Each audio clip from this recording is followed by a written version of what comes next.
Is Chloe Hawkins here? Chloe Hawkins. Does anybody know who this is?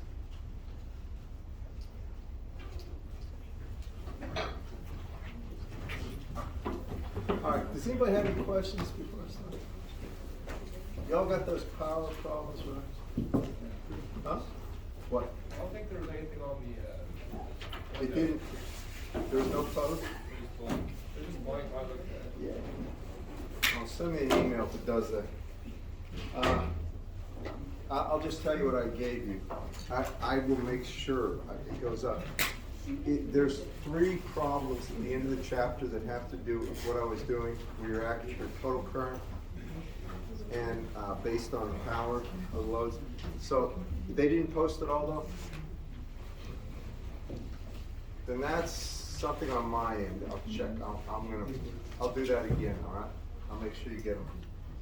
I'm just going to tell you, you're going to get 3 problems at the end of the chapter on power. This is the last problems in that set of stuff that I gave you. And if you remember last time, the key thing was making sure the line voltage is divided by the square root of 3 to get the Y voltage. Right? The line is delta. You all remember that last time? Okay.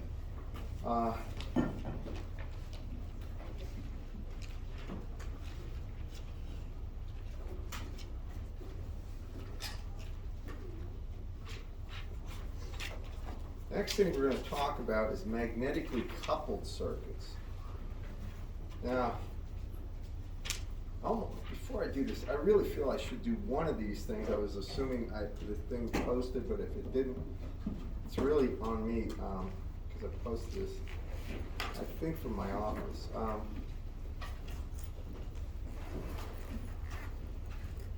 We'll do 560 before I move on. I'm doing this for a reason. I want to make absolutely certain there's no questions about this problem. This one's a little more involved. It's got 3 different loads, but we'll do it. And if you have access to the solutions, go ahead and take a look at them for this one. So this is problem 560. And for this one, we have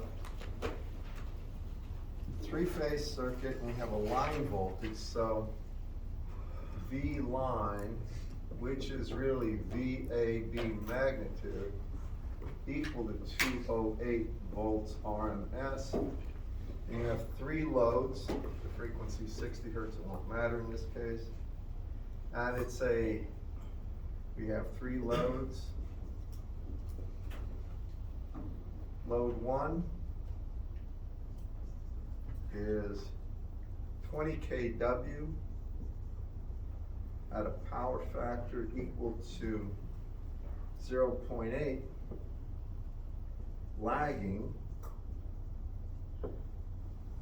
Load 2 is 26 kW and a power factor, he just made this up, 0.85, but it's leading. This doesn't occur. 0.85 leading.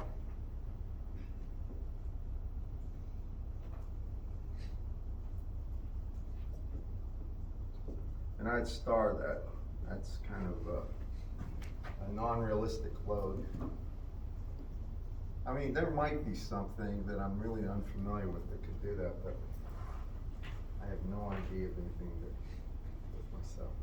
And the last one is 18 kW. And it's a power factor equal to 0.9 lagging.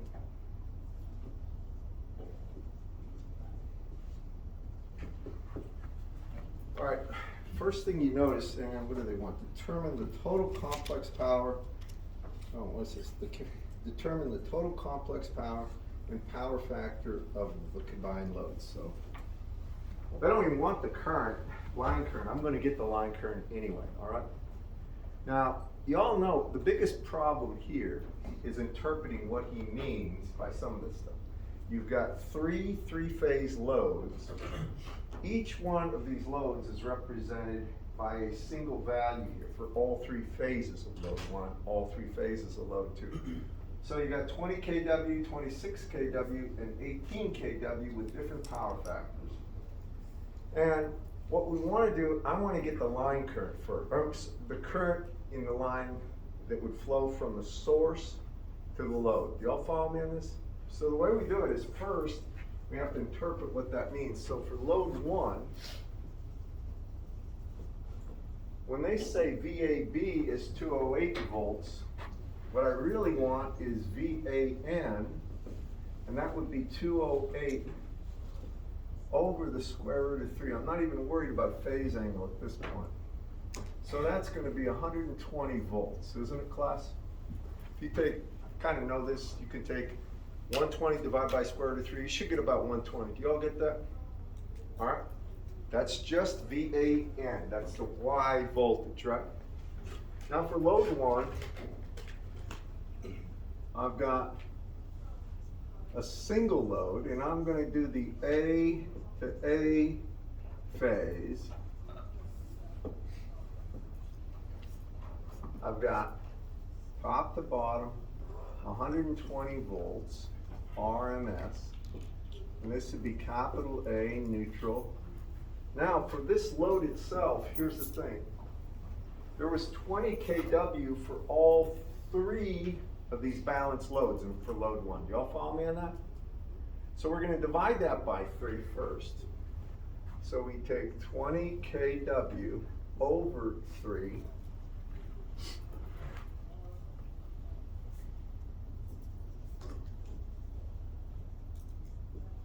Power factor is still the same.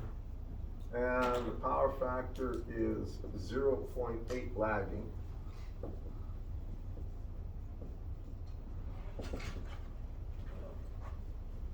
Right? And now, you follow me what I'm doing, everybody? I mean, in the back, you got me on this? What I want is this current. Right?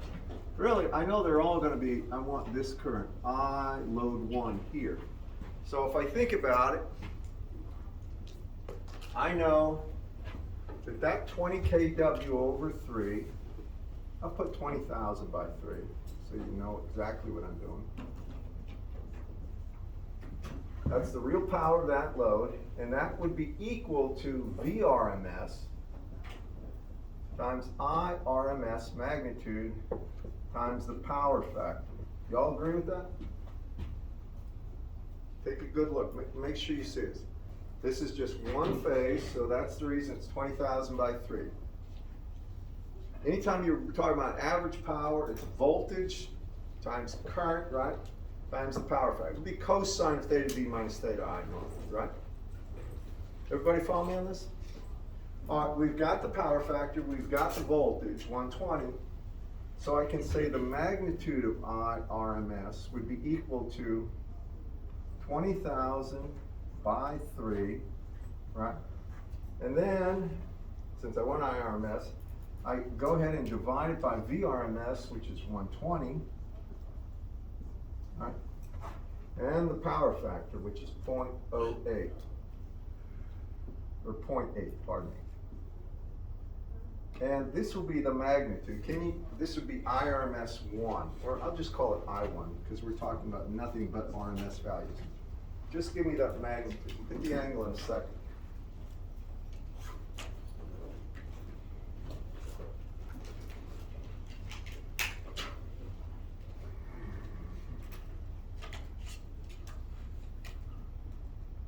I got 69.4 amps. Same. 69.4 amps. Now here's where there's some interpretation. You see now I have 120 volts here. What I really care about is the difference between whatever this angle is and the angle on the current. You all with me, class? we're gonna assume, even though it's stated, not stated explicitly, that this is 0 degrees. So this is 120 at 0 degrees volts RMS. And you can, so over here, now what's the angle gonna be? The key is it's lagging, right? So if I assume that's at 0, it's not stated explicitly, so I can choose any value. I chose 0 because it's easy. Take the inverse cosine of 0.8. 36.87. And it would be negative because it's lagging. So this is going to be minus 36.8. And that's going to be the voltage, that's degrees, and this is going to be the current I1. Y'all follow what I've done? Why are you assuming it's 0 degrees, but the previous definition When- is -30? Here's the deal. Whatever this angle is, he doesn't state it explicitly. Whatever this angle is. Now, if an angle was given, then you'd use it. Or if an angle was given for V line, right? They don't give an angle. They just say magnitude. And remember, it's always with respect to this angle. So if I assume 120 at 0 degrees, then this right there is going to be behind it by 36. If this was 30 degrees, then this would be minus 6.8 degrees. Do y'all follow me? It's got to be that difference. So when we solve the problem, we assume VA as if it's not clearly stated, the angle is going to be 0 degrees, but for the VAB. Right. The reason is because they're talking about, and this is the real way power companies deal. They're not going to say the angle. They don't. Frankly, they don't know. Most of the time, the only thing they know is the line voltage. That's what's regulated. So that's line to line. It's between A and B. It's not line to neutral. Yeah. When calculating IRMS, why did we incorporate the power factor here but not in the previous problem? Because look at the units here. This is kW, right? That's Okay. real power. kVA Okay. is complex power. Okay. But that's a very good point. Please make sure you know it. kW, you need that power factor. Okay. kVA, you don't. Follow me, class? It's important. All right, so that would be the current I1. How would we get I2? You kind of get the idea. I mean, just based on this, I could rewrite it, but there's the load power, right? Y'all with me on this, guys? I'm going to divide that by 30 right off the bat, right? So for I2, it'd be 26,000 divided by 3. Now I'm still going to divide it by 120, right? Because that's the voltage. Y'all follow me on this? That's the Y voltage. So it's divided by 120. And I have to divide by the power factor, 0.85. But this will give me the magnitude, but the key thing is this term, leading. He put that in there for a reason. He wants to try to make you think. He wants to try to fool you. I mean, almost intuitively, you say it's lagging. It's always going to be a negative angle. Here it's leading. You all see that? Just to make you think. So what's the magnitude of this? I mean, does everybody follow me on I2? I use the same template as above. The voltage is the same. The actual average power would be 26,000 by 3, and the power factor is a little different, it's 0.85. Y'all with me? What do you get for this? 84.97. Say again? 84.97. Anybody confirm that? It's good. All right, but the angle, what? Inverse cosine of 0.85 leading this thing. Y'all with me? The angle's positive. 31.79.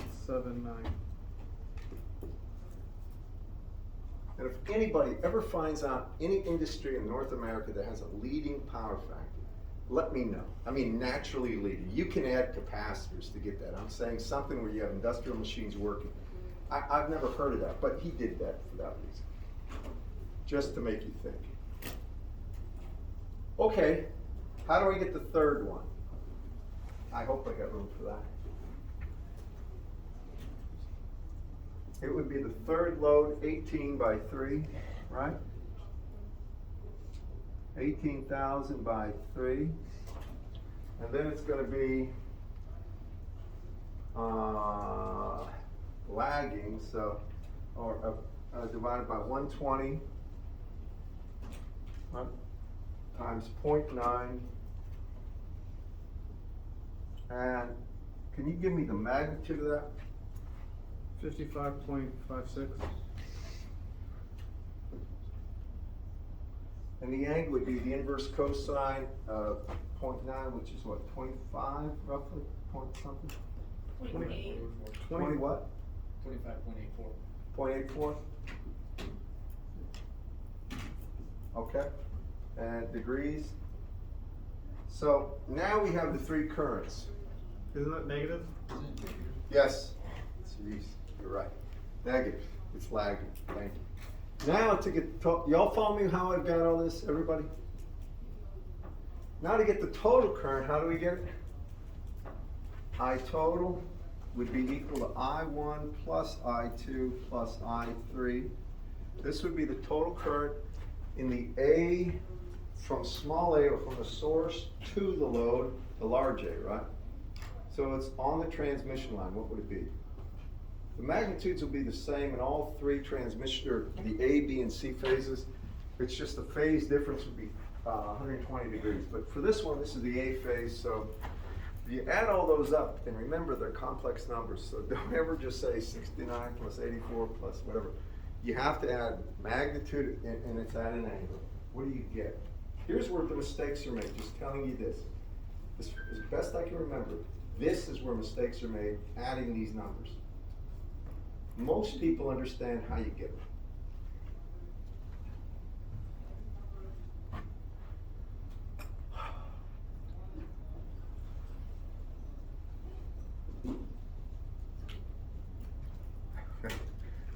It usually causes some angst.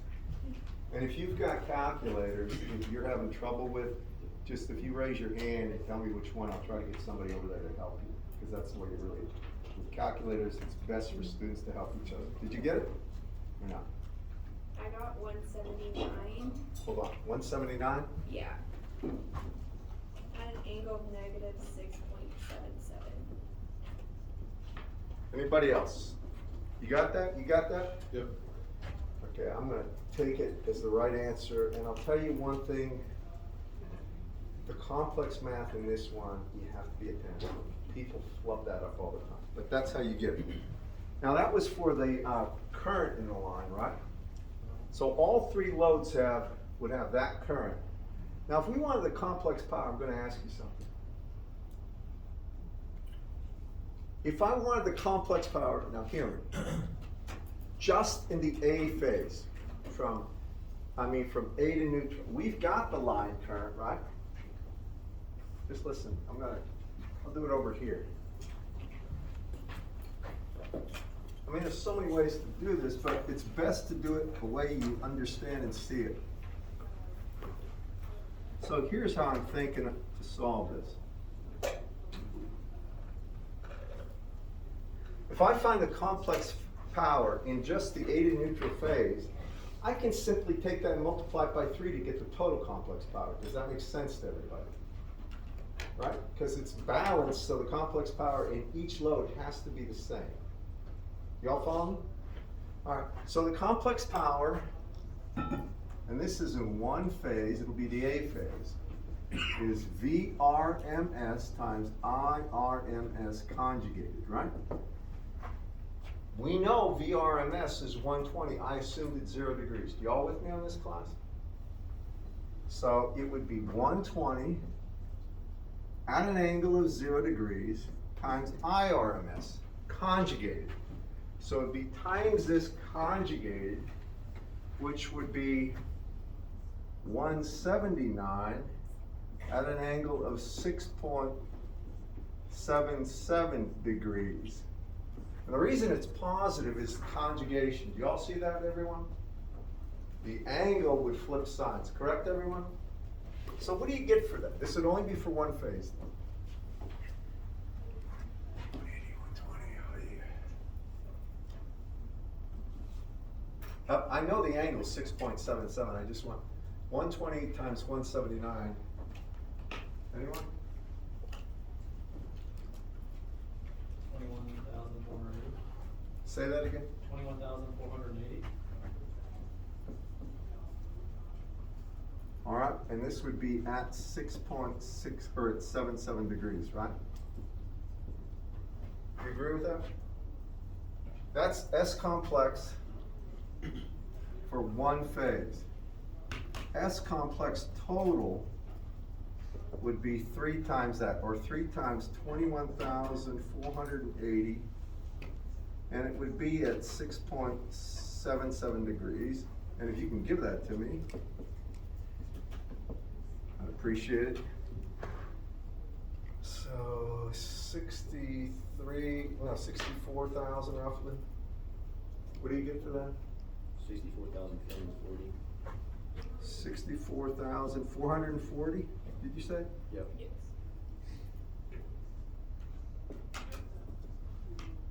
So that would be in volt amps. If it was kVA, it would be 64.4 for kVA. Yeah. Does the angle need to be negative? Well, we already conjugated. Look, see, this is minus 6.77, so when you conjugate it, it flips the angle, right? All right, so what, can anybody just look it up in the book? What do they have for that from? It's 560? Yeah. Do they have KV? They have the KVA. All right, but you all follow the process I used to do it? Now, I'm not gonna try to trick you on any of this. I will say VAB, not V-line, I promise you. I will not try to trick you, but you do have to understand the process. And remember, the big thing that you can get confused in is KW versus KVA. All right, that's the thing you just be aware of. Don't mess that up, because it's easy to just move through a problem without thinking deeply about that part. All right, y'all follow me on this? We've covered everything. If we don't divide the 3 at the I1, I2, and I3 and directly. Say it again? If we don't divide the 3. Well, then you get 3 times as much current. Then it's wrong. The current in the lines will always be, you have to divide the load power, you have to get the power in one phase of the load to get the actual currents, because you have to divide, you gotta take the load that they give you is distributed on all 3 loads. Do y'all, when they say like 50 kilowatts, that's for all 3 loads. Per load, you have to divide by 3. Now the voltage, VAN, you get from V-line. Yeah? So if our current angles ended up being 0? positive, Yeah. would we still take the conjugate up? Yeah, you have to, always the conjugate. So if they're positive, then, and this is to me, it's like having negative mass. I mean, I work in these areas, there's certain things that just don't happen. I know in physics there is a theoretical hole that has a negative mass, but the reality is there's no such thing as negative mass. There just isn't. I mean, I don't care. It ain't there. It's used as a construct to solve problems, but it doesn't exist. And there's certain things that are so foreign they can't be. It's an impossibility. But that said, y'all follow me on this? I've gone to some physics seminars. And some of these guys come up with things that are, dark matter's fine, I'm okay with that. But some of the other stuff they got, you talk about dark energy and stuff, it's like they're finding new terms to confuse people. Okay, next, we're gonna go into something, and we're gonna ultimately get to transformers, but I first have to do magnetically coupled circuits. Let me try to give you some hope for why we're doing this, or a reason to be interested. Y'all work, you know what a transformer is, people? In your own words, what's a transformer besides a robot?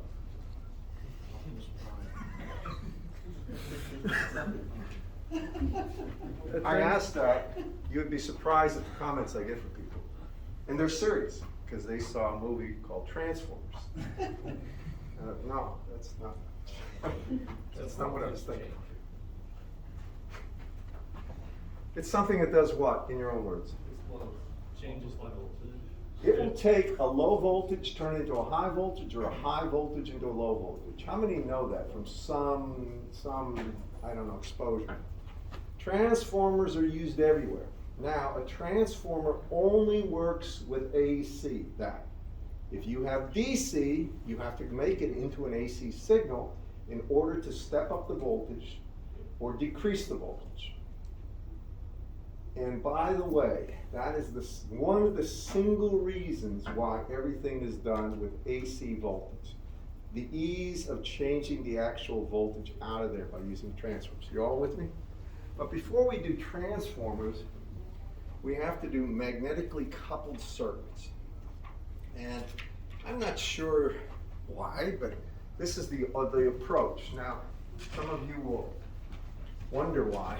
You'll see why later, but so when we talk about magnetically coupled circuits, magnetic coupled circuits, do it that way.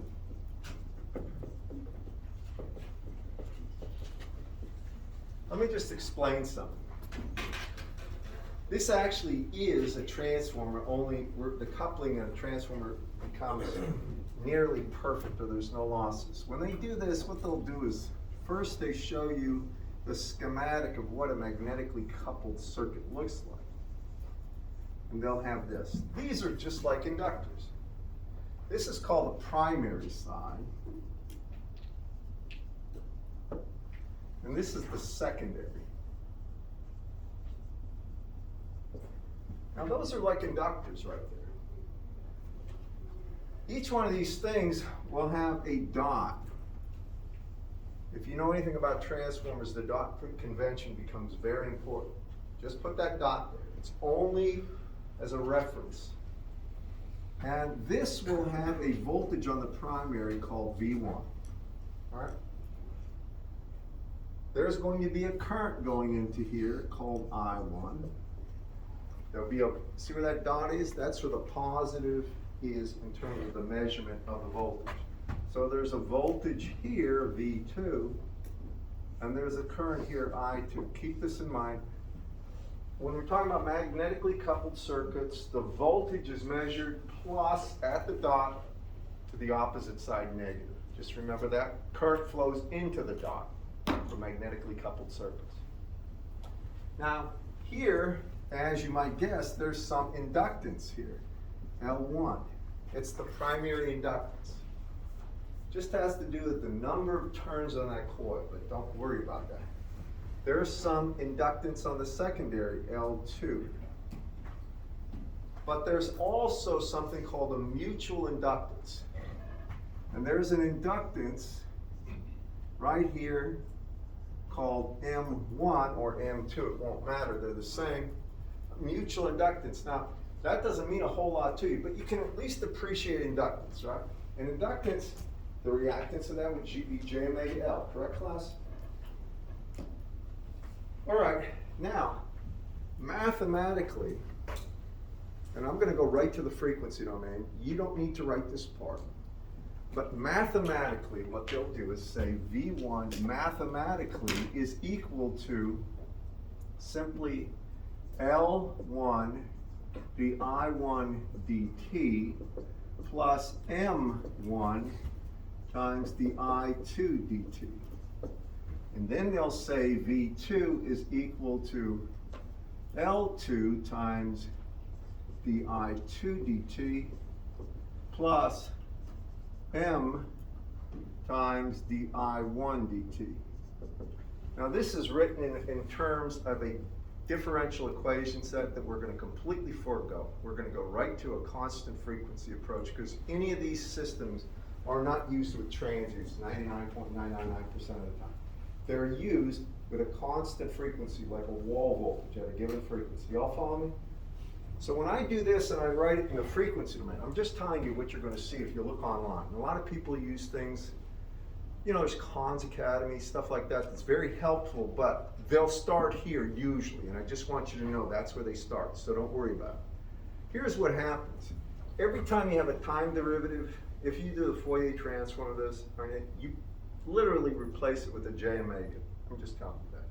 So these two equations become, and now I'm going to erase this and put down the real equations. In the frequency domain that we use all the time is this. We put V1, this you write down, is equal to J omega L1 I1 plus j omega L2 I2, and V2 is equal to j omega, oh, actually, sorry, let me put M.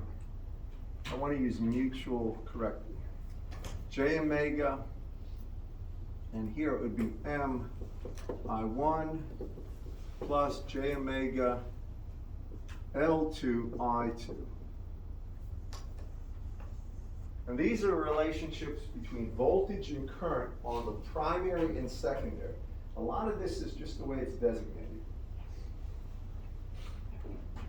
Now, the M there is the thing that I'm just going to mention a little bit more about, just to give you a little more perspective.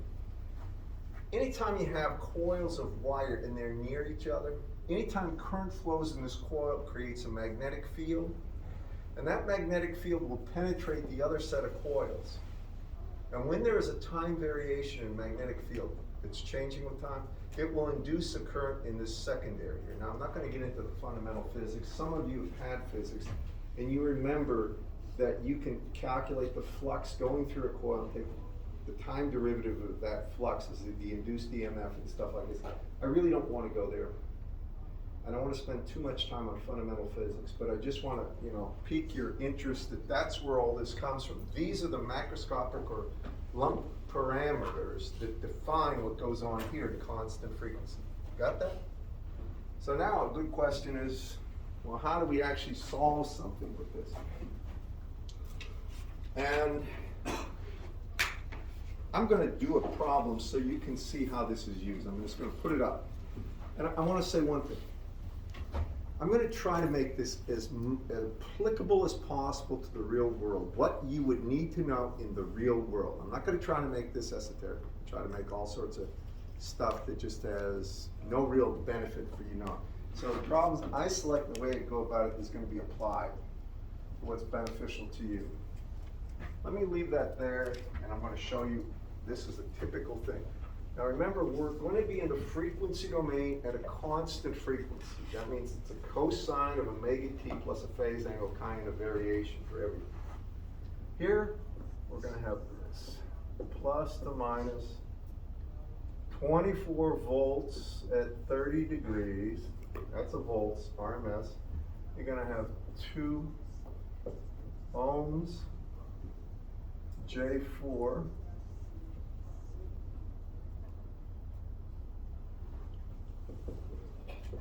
A dot here, a dot here. They're going to show the mutual like this, J2, right there, ohms. And over here, they're going to say J6 ohms.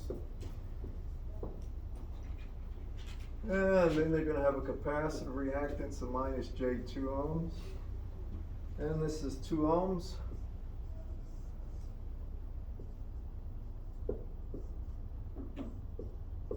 And they want to know what this voltage is, I think.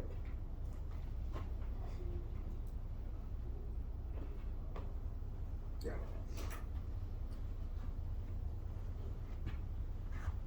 So this would be I1, and this would be I2.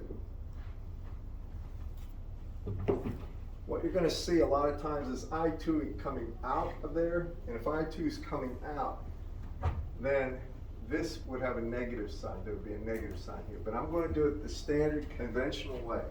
This would be I2, this is I1. You all see how I'm being consistent with the actual definitions of voltage and current drawn there? Guys, everybody? All right, now, how do you solve that? Some of you have looked at this and say, well, I'm going to start here, I'm going to go around the system, and you'll notice one thing, that this right here in purple, isn't that really just V1 over there? And isn't this V2, if you look at that? Can you all see it? In the back, can you guys see that way back there? Okay. Everybody okay with this? So now I'm going to come over here. I'm going to try to do it right here. Hope I have room. Now, what I'm gonna do is sum voltages around this closed loop. I know it's 0, right? So I'm gonna start right here. You'll see how we get 2 equations and 2 unknowns and solve this. It isn't bad, just watch. I'm gonna start there, go around. I have an increase of 24 at an angle of 30 degrees. Then I'm going to have a decrease, or minus 2 times I1.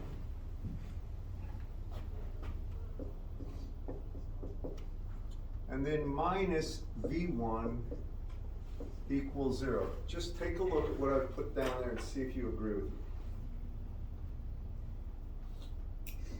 All right? Because there's V1 right here. Now, what is V1? Now, I want you to just watch this, because this is important. I don't want to go too fast.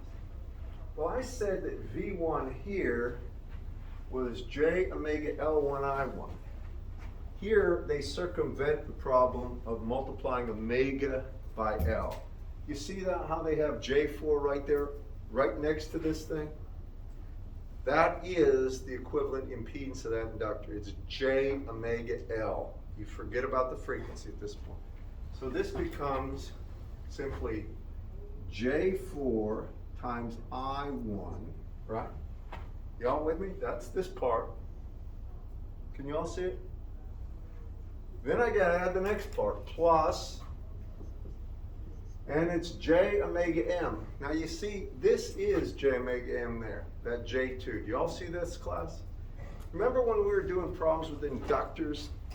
Oftentimes they just put J7 ohms, J8 ohms. You didn't have to actually have an omega and an L and calculate the product. You with me? That's the same here. So now it would be plus J2 times I2 is V1. Okay? Y'all with me? How many see this right? Anytime I have these concerned looks, I'm a little concerned myself. Yeah? Did you have a question? Where'd the omega go?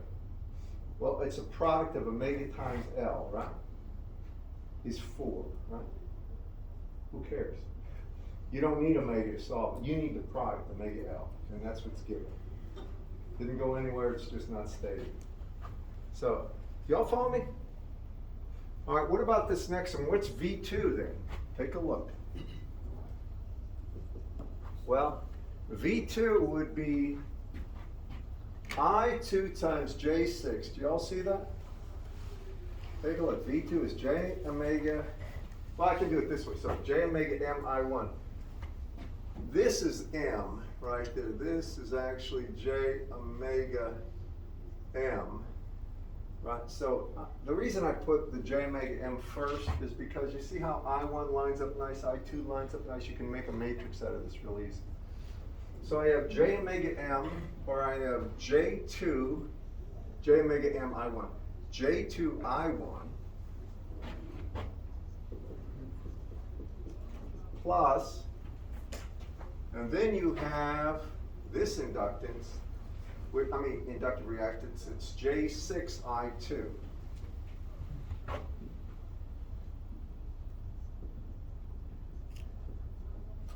You'll notice these two have the same exact coefficients. That's the mutual. And that's V2. I'm going to come back to this. Y'all follow me how I got that? It's nothing tricky, you just have to be aware. All right, now, follow me on this. Now I replace, what I'm going to do is this on this problem. I'm going to take the 24 and 30 degrees to the other side first, okay? Y'all with me? Because I want to put this over here, so I'm going to put 24 at 30 degrees over here, but it's got a negative sign, and that's minus 2I1 minus V1. Y'all agree with me? I mean, does everybody see what I'm doing here? I'm just rearranging things. What's my next step, anybody? Get rid of the negative signs. Y'all see there's enough negative signs to get rid of it, so that's positive, positive, positive. Now, I want to get everything in terms of the unknown currents. You see how I have V1 in terms of the unknown currents? Now I put that in there. So I have 2I1 plus, and then V1 is J4I1. And then I have J2I2 equals 24 at 30 degrees. And then I group terms, so the coefficients are going to be I1 and I2. When I group terms, I get this. I have 2 plus J4 I1 plus J2 I2 is equal to 24 at an angle of 30 degrees. And there's your first equation. I like to put numbers, number 1. If you get 8 or 9 equations, it's really helpful to label. Now the next problem, y'all see what I've done so far. Now I'm going to come over here. Now I'm going to go around this. I can go counterclockwise or clockwise. I'm going to go counterclockwise. So when I do that, this one you have to be a little more careful. I'm going to erase. I think I'm going to put it right. I think I can get it in there, right here. So if you take a look, if I start here, it would be minus I2 times 2, or minus 2I2. Here's what I'm doing. I'm starting here and I'm going around. Y'all agree that that would be a voltage drop, right? Went into the negative, came out the positive. Or, I mean, went into the positive, came out the negative, right? Here's the problem. People make mistakes on this. Now, the current's flowing this way, so I want a voltage drop there. So it's going to be minus the impedance. Well, the impedance is minus J2 of the current I2. Y'all see that? So that's this voltage drop. And then it's going to be minus V2 equals 0.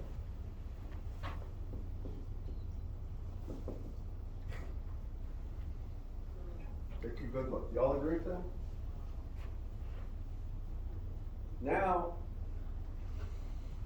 right here,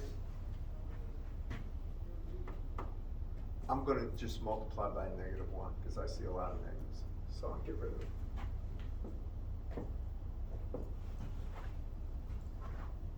And then I replace V2 with that V2 down there. Y'all see that? All right. And I'll have to do it right here.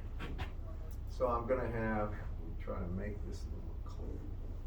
I'm going to have 2I2 minus quantity, or 2I2, sorry, plus minus J2I2 plus V2, and that's V2 plus J2I1 plus J2I2 all equals 0. Take a good look at what I've done here. I've replaced V2 by the definition. Right? Y'all with me? I know this is new. It's a bit, you feel a little awkward doing it, but you'll work through it. It'll be okay. Here, I'm going to collect terms. So coefficients of Where'd the J6 go? Should be J6, not J2. For V2, it's J6 I2. Oh yeah, you're right. This is J6. My bad. This is J6. That's my mistake. Thank you very much. With me? Sorry about that. So now what I'm going to do is just get the I1 first. The coefficient is J2I1. Right? And then for I2, if I look at this, I2 is here, here, and here. For I2, I have 2. Then I have minus J2 plus J6, or plus J4. And that's going to be times I2 equals 0. Y'all agree with that? I'm just trying to get everything organized. Now, if you look at this and this is equation 1. this would be number 2, right? Y'all follow me? Now we have a matrix equation. We're going to solve for I1 and I2. By the way, when we solve for I1 and I2, if I want V naught, the only thing I do is say V naught is going to be I2 times 2 with a negative sign, because the current's flowing into, it's going into the positive terminal down here, but this is actually a negative reference point. So I'll organize this right here in terms of a matrix. So in terms of a matrix, my first one would be this. 2 plus J4, then J2,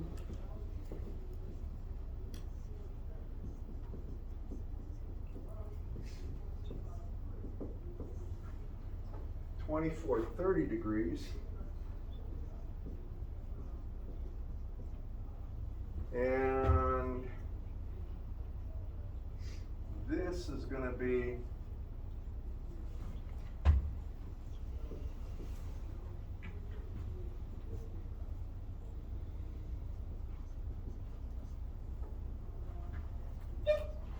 zero.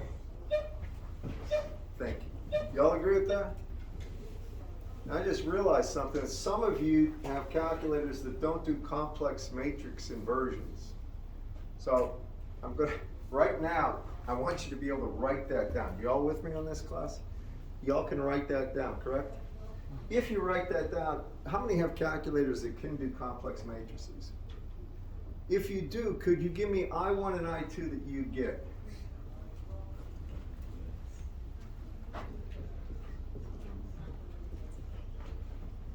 I'm going to be true to my word. I'm not going to require you to do complex matrices. All right, but for this problem right here, I'll show you later what we're about to do, but you have to at least appreciate what I'm doing here. When we get into real transformers, you don't need to do this. I1 and I2, anyone? Magnitude, anyone? No? What's that? You have to have the Inspire to do this. Wait, some people had calculators to do it, right? What'd you Yeah, I get? just don't have mine here. Oh, okay, all right, well. Sorry.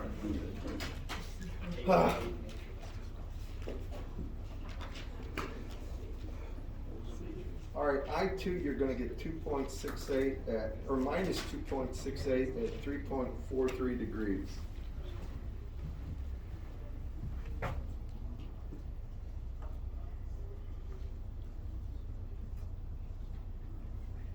Now it'd be amps. Now if you have that current, you realize to get this voltage, the only thing I'd need to do is multiply by 2 and put a negative sign. Do you all see this, class? Right, if I have that current, if I take that current by 2, I'd have plus to minus the voltage. Since the actual voltage is plus on top, minus on the bottom, it would be minus that. So I can say that V2 here would be equal to 2 times 2.68